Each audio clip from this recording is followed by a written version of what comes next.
What's up, everybody? Welcome to DFS by the Numbers. These are my final thoughts for NFL DFS Week 5. Going to be going through my full player pool, talking some injury news along the way, some strategy, all that good stuff. And before we get started, if you guys can please leave a like on the video, subscribe to the channel if you have not yet, to be much appreciated. I will be going live at 10 o'clock in the morning on Sunday on Football Diehards with Jamie, going over some last-minute injury news, going by game, talking some stacks, all the good stuff. So you want to come join us there at 10 o'clock, feel free to do so. But right now, we're going to be going through the full player pool that I have, and again, some plays that do stick out. Like crazy injury news this week, and we're still waiting on a lot of things. But for the most part, we have a pretty good idea. But there's still some guys that are game time decisions and stuff like that that we're going to have to look out for. So yeah, definitely be on the lookout there. But as always, let's start with the quarterbacks, starting up top. And yeah, Kyler Murray, it seems like I talk about him every week, and for a very good reason. Going against San Francisco here, 49.5 point total, where Arizona is 5.5 point favorites. And yeah, I think it's a great matchup against San Francisco, who is actually given up the third most DraftKings points to opposing quarterbacks. And with Kyler Murray, we always have that rushing yard upside. Not a ton of rushing attempts this year. I'd like to see a little bit more, but he has that rushing touchdown upside as well. We take a look at it. He did have 6 rushing attempts in Week 4, 7 in Week 3, only 5 in Week 2 and Week 1. So I'd like that to be up a little bit, but he's still getting it done, averaging about 29 DraftKings points per week. I think Kyler Murray is pretty safe. I like the matchup quite a bit, and it is one of the higher totals on the slate. We do see that we only have 2 games, I believe, that do have at least a 50-point total, and this is really close to it. So I do like Kyler Murray, as always, pretty much every week, but especially this week with this solid matchup against San Francisco, who has not looked great this year defensively. So give me Kyler Murray for quarterback. Another guy that stuck out, Jalen Hurts, another guy that I seem to talk about, quite a few weeks this year. And going against Carolina here, it is a 45.5 point total, where Philadelphia is 3.5 point dogs. He has 7K, so you're getting 1,000 savings off of Kyler Murray. And as always, you have some rushing yard upside with Hurts. He has 34 rushing attempts this year. Very solid stacking option with Devonta Smith, who did have 10 targets last week, having a pretty solid year himself. So I like Hurts. I think he's fine in cash games. For me, I actually went pretty different in cash games this week. I'll talk about who I went with for quarterback, and it is actually not Murray or Hurts. But I think both Murray and Hurts are very solid cash plays, as always, due to that rushing yard floor that they're going to bring. But the guy that I did go with in cash games this week is going to be one Trey Lance. So, Jimmy G is going to be out. Going against Arizona here, it is a 49.5 point total, where they are 5.5 point underdogs, and he's very cheap. 5,700. We saw what he came in and did last week. It didn't look terrible. 18 passing attempts, 9 completions, scored 20.38 DraftKings points. Also had some rushing yard upside, 7 rushing attempts with 41 yards, and I like Trey Lance here quite a bit. I like the price. I like the matchup. I like the game script in a game that projected to be trailing. I like the stacking options. We'll talk about a couple on DEEBO, Samuel, and Kittle is out, which hurts, but we'll also have some other things that open up. Ross DWELLEY is going to be a solid option at his price tag. So yeah, I actually like Trey Lance quite a bit. It's just so cheap, right? You don't need much. It allows you to do other things at your lineup. So I think Trey Lance is going to be my go-to in cash games, and I don't hate him in tournaments as well. And then finally, somebody that, Sam Darnold's been getting it done this year. He has absolutely been getting it done this year. He's looking solid. I never thought I'd say this, but, I like Sam Darnold this week. Going against Philly, 45.5 point total. They are 3.5 point favorites. 6,600, and if CMC is out, which he's likely to be out, right? He's doubtful. I really do like Darnold here. I don't mind stacking him up with Moore as well. Moore, especially, like if McCaffrey is out, the Moore and Darnold stack is something that I do like quite a bit. I was all over it last week, going right back to it this week. Solid matchup against Philly as well. He even showed some rushing yard upside as well. It looks like he is now the goal line back, right? He went in there and got 2 touchdowns. One was a longer rush. I think it was like a 14-yard run. Yeah. But yeah, 36.54 DraftKings points for Sam Darnold last week. So yeah, I like Darnold. Again, he's looking good. Like I never thought I'd say this, but he's looking pretty good this year. Somebody else that stuck out. He has 5,200. It's going to be Jacoby Brissett. I think Brissett is in a solid spot. Outside of that, that's probably it for me for quarterbacks. I'm looking at those 5 for the most part. But let's get into our running backs. Derrick Henry. And yeah, I mean, it's hard to not play Derrick Henry this week, right? Going against Jacksonville, it is a 48.5 point total where, they're 4-point favorites. He's 9K, averaging 28.1 DraftKings points. It's a decently high total, positive game script. And when you want to play Derrick Henry, you want to play him in a positive game script. You don't want to play him whenever they're projected to come from behind. You don't want to do that. But even then, he's getting work in the passing game this year, which is something you really do like to see out of Henry. And it's a great matchup against the Jaguars. The Jaguars' run defense ranks 27th versus running backs in terms of DraftKings points given up. And as always, Henry's going to have that 30-plus touch upside. Had a ton of touches last week as well. 5th highest total on the slate as of now as well. Derrick Henry, what do you have? 33 rushing attempts last week. He also had 2 targets, 2 receptions. And something weird that I pointed out last week, and it is still true, Derrick Henry through week 4 has more receptions than one Alvin Kamara. And it's crazy to think about. And will that be the same at the end of the year?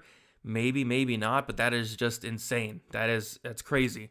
But that's the Derrick Henry we're getting, and I think that's a very dangerous Derrick Henry, and it's very hard to get away from him. On top of that, it seems like whenever Derrick Henry plays the Jaguars, he seems to have 200 yards and 3 touchdowns. I don't know what he has against the Jaguars, but he always seems to go off. So I like Henry, 9K, not bad at all. Next we have Dalvin Cook. Excuse me, guys. All right. Next we have Dalvin Cook. So he is questionable. But man, it's a great matchup. So he's a game time decision. So this one I'd tread lightly on. If he is limited, I would have concerns there. But it's a very good matchup. Going against Detroit, they're 8-point favorites. It's a solid total, 49.5, and you really can't ask for a better matchup. Detroit has given up the 2nd most DraftKings points to opposing quarterbacks, and I guess my only concern is how limited, if any, will Cook be. If Cook plays and he's full go, for one, not many people are going to play him, right? Because of those same concerns, which rightfully so. But if he is full go, if he does play and he gets a lot of playing time, even if he's limited a little bit, this is a phenomenal matchup, a phenomenal game script. You really can't ask for a better spot here. At home, favorited against the Detroit Lions. I wish we knew, right? So it's a question mark. It is going to be a risk, but I think the risk could pay off. If Cook is out, Madison becomes a phenomenal play as well. So we'll have to look out for that. But if Cook does play, I'm not going to go crazy on it, but I will sprinkle in some Cook because, for one, I think he's going to be low owned. And for 2, it's just a phenomenal match, a phenomenal spot there. So something to look out for. Again, if Cook is out, Madison becomes a great play there. Ezekiel Elliott, also questionable, but he is expected to play. If he does not play, obviously Pollard becomes probably one of the best plays on the slate. But I think Zeke's going to play here going against the Giants. 52.5 point total. That is the highest total on the slate. And they are 7-point favorites as well. And they also are at home. So it's a very positive game script for Zeke Elliott here. And he is sitting at 7K. And Elliott is averaging 18.4 DraftKings points per week. And it's a pretty good matchup against the Giants' run defense, who has actually given up the 5th most DraftKings points to opposing running backs. And Elliott has had at least 20 touches in the last 2 weeks. So they are feeding Elliott the ball. And something that I see in the Dallas offense is, Dak Prescott threw the ball 58 times in week 1. After week 1, I don't think he's thrown the ball 30 times. So they're really focusing on getting these running backs the ball, especially Zeke Elliott here. You just see the last 3 weeks, 23, 26, 17. They're really focusing on getting him the ball, and I think it's a great matchup here. The injury does concern me a little bit. I wish we'd see, a fully healthy Zeke here, but if he is healthy, if he is a full go, I think he's in a great spot. Moving on, we have Najee Harris, 6,900, going against Denver, 39.5 point total. So very low total here, but we can't deny that, Harris is getting used a lot. It is a tough matchup. It is a very tough matchup, but he's averaging 8.5 targets per game. He had 6 receptions last week. If he's going to be used in the passing game this much, we have to definitely take a look at him. You know, he's 6 targets in week 4, 14 in week 3, 5 in week 2. He's getting used a lot in the passing game. So, yeah, the matchup's very concerning. I don't love the matchup, but, you know, I think he should be solid. He should be solid. And I think the Steelers as a whole are probably going to be very low owned this week as well, you know, due to that very tough matchup against Denver. But, yeah, I think Harris is definitely in play. He's got to be in play with all that usage that he's been getting. It's been crazy, and they still really haven't priced him up, right? 6,800 last week, 6,900 this week. So I don't mind some Harris. Damian Williams, 5,600. So we do see that Montgomery is out, and Williams will be the lead guy here. Should have some pass catching upside as well. Going against the Raiders, 44-point total. The Bears are 5-point dogs. He has 5,600. Yeah, don't hate this play. You know, Montgomery's out. He's going to be the lead guy. Not much more to say there. Should get a lot of opportunity here at a cheapish price tag, which is a little bit more cheap, but, you know, it is what it is. So I think Williams is fine. He's in play. Not somebody that I'm running to put in every lineup, but I think he's definitely in play there. And we have Saquon Barkley, 52.5-point total, highest on the slate. They are 7-point dogs, and Barkley's been looking great lately, and they're getting him the ball. He's had 40 touches in the last 2 weeks. Should have some pass catching upside as well. And, you know, Barkley's looking healthy, right? Like, we had some concerns week 1, week 2, where he was playing, wasn't really productive. You know, didn't do much against Denver, which very good defense. Didn't do much against Washington, their defense does not look great. But, you know, against Atlanta, 21 DraftKings points. The Saints have a very good run defense. He scored 29.6 DraftKings points. Even got a touchdown as well. So they're using Saquon. He looks healthy. He looks good. I like the matchup against Dallas. I like the game script. I think Barkley is somebody to definitely consider this week, 100%. I mean, he's in a great spot. Don't know how high owned he'll be. Have to check the ownership, but yeah, I think he'll be somewhat high owned, and for a very good reason. Like, this game should be targeted. It's the highest total on the slate, and Barkley I think is going to be a big part of this game as well. So 7,300, I don't hate that. Some other plays that stick out that we're not going to dig too deep in. Chuba Hubbard, I think you could play him again. He did not do much last week, but Sam Darnold did vulture a touchdown from him, which is not cool. But I think you can go back to Chuba Hubbard there. Fournette, Leonard Fournette could be a very good play if Bernard is out. Bernard's questionable right now. Even if Bernard does play, I think Fournette is in play, but I'd really like to see Bernard out to maximize Fournette there. And then outside of that, I think that's about it for me. We'll have to wait on some more injury news. If something jumps out, we'll see. But yeah, that's about it for running back. We will move on to wide receiver. Going back with Devontae Adams, 8,200, going against Cincinnati here, 51-point total, where the Packers are 3-point favorites, and he is averaging 21.1 DraftKings points. Nice bounce back spot here. Disappointed last week, but he still had 11 targets. He is averaging 11.25 targets per week this year, and he always has a ton of upside, right? So I think it's a great time to go back to Devontae Adams. The only problem is haven't checked the ownership in the past couple days, but from what I remember, Devontae Adams is projected to be the highest owned wide receiver. But rightfully so. I think it's a great, phenomenal bounce back spot for Devontae Adams. And on top of that is the 51-point total, which is the only of the two 50-point totals on the slate. So Devontae Adams, great play. I like him quite a bit. Next we have DJ Moore, somebody who I was all over last week, and he went off, and he has been getting the job done all year this year. Going against Philly, 45.5-point total. I don't mind the Moore and Darnold stack.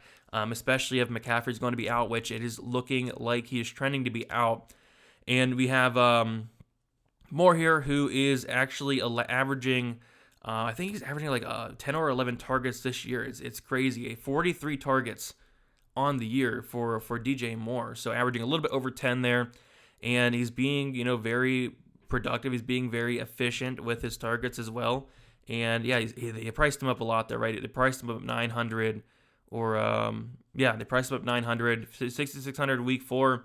He was 5,900 in week 2, 5,900 in week 3 as well. But yeah, 7,500 here. I think the price is warranted, especially if McCaffrey's going to be out, which again, it's trending towards he's going to be out. So yeah, I think Moore is definitely in a good spot here. I like him quite a bit. Keenan Allen, 6,500. One second, guys. Throat's getting dry. Just woke up. It's early. So we have Keenan Allen going against Cleveland, 46.5 point total, where the Chargers are 2-point favorites, and always a pretty safe option here with Keenan Allen. And we see that Mike Williams is priced up a lot higher than Keenan Allen as well. I'd rather go down to Keenan Allen where you can guarantee, 10, 11, 12 targets. You can guarantee 6, 7, 8, 9 receptions. As always with Keenan Allen, he's very safe, very reliable, always a cash game option to go to.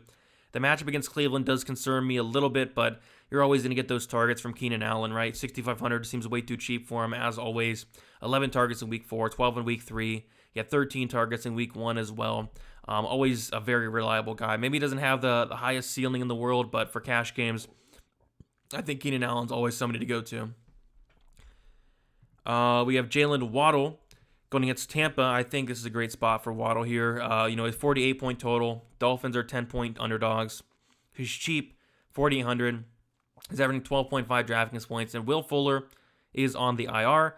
And, Waddle's averaging 7.5 targets per week. And last week was weird, right? He had 4 targets, 3 receptions. 3 of those targets and all 3 receptions, I think, came on like the very first drive.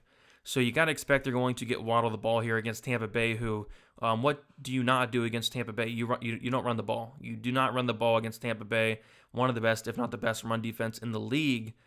And their pass defense has just not been there, and they're going to pass the ball. They're going to pass the ball a ton. And who are they going to throw the ball to?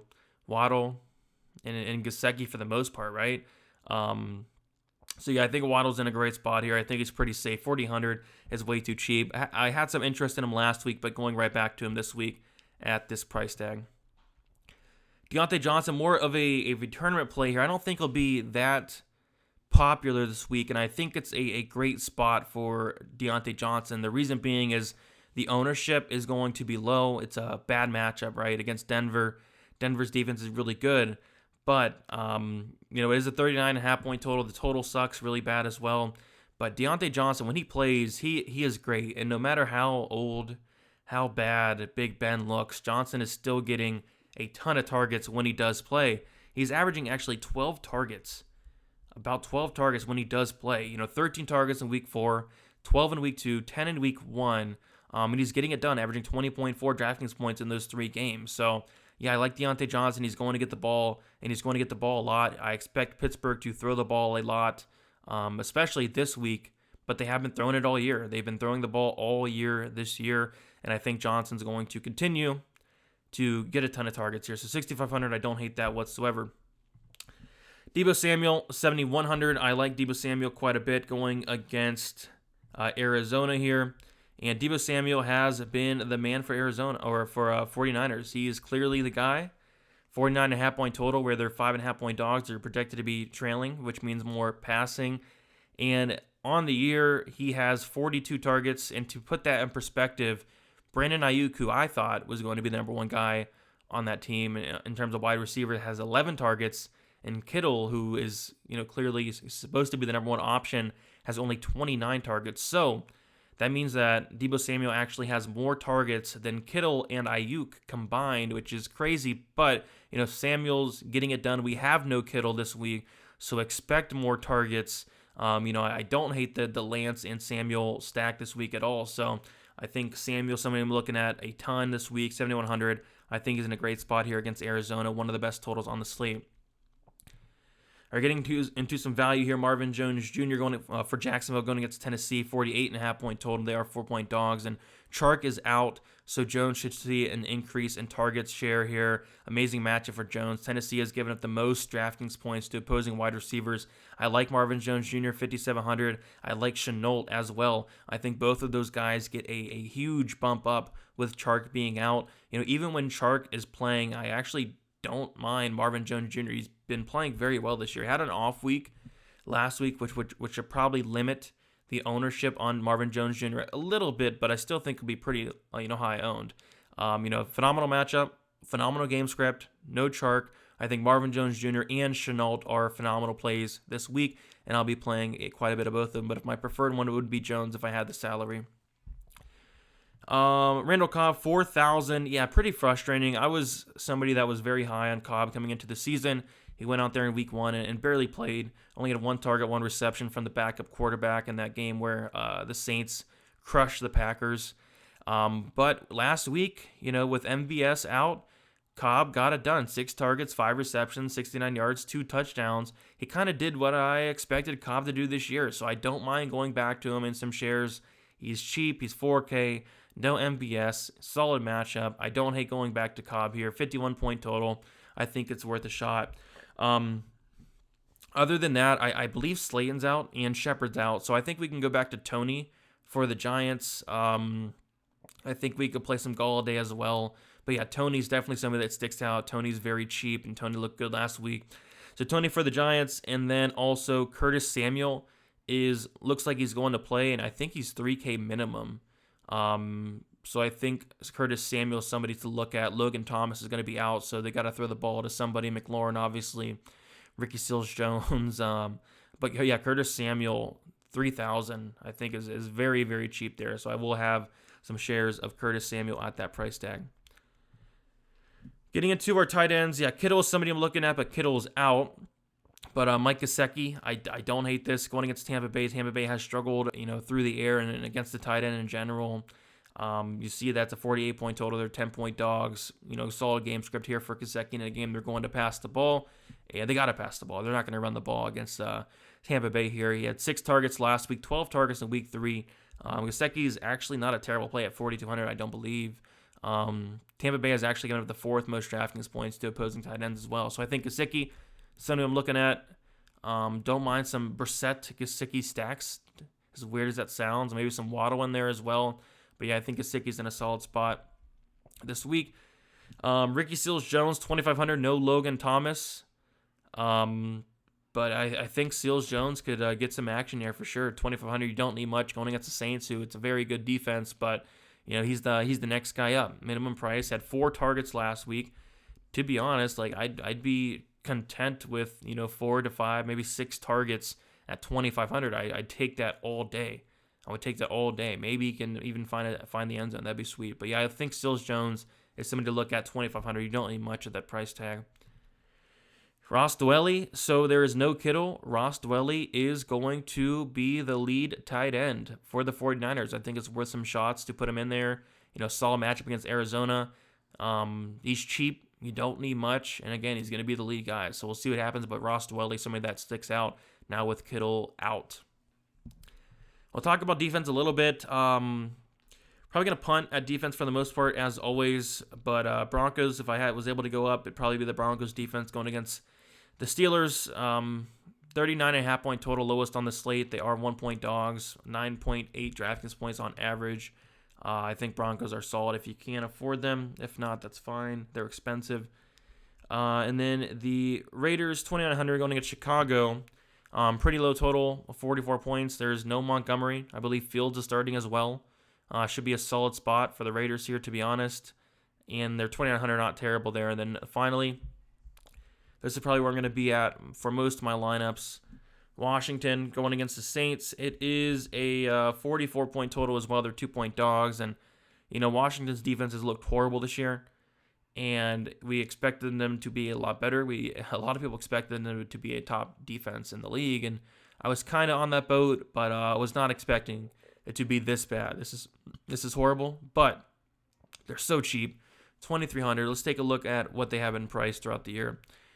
3,200, 3,900, 2,600, and 3,500. This is going to be the cheapest Washington has been priced, and not going against the Saints offense that has not really done much this year, right? So I think they're worth a poke. Could be solid. Give me Washington at 2,300. But that's about it, guys. Thank you so much for watching.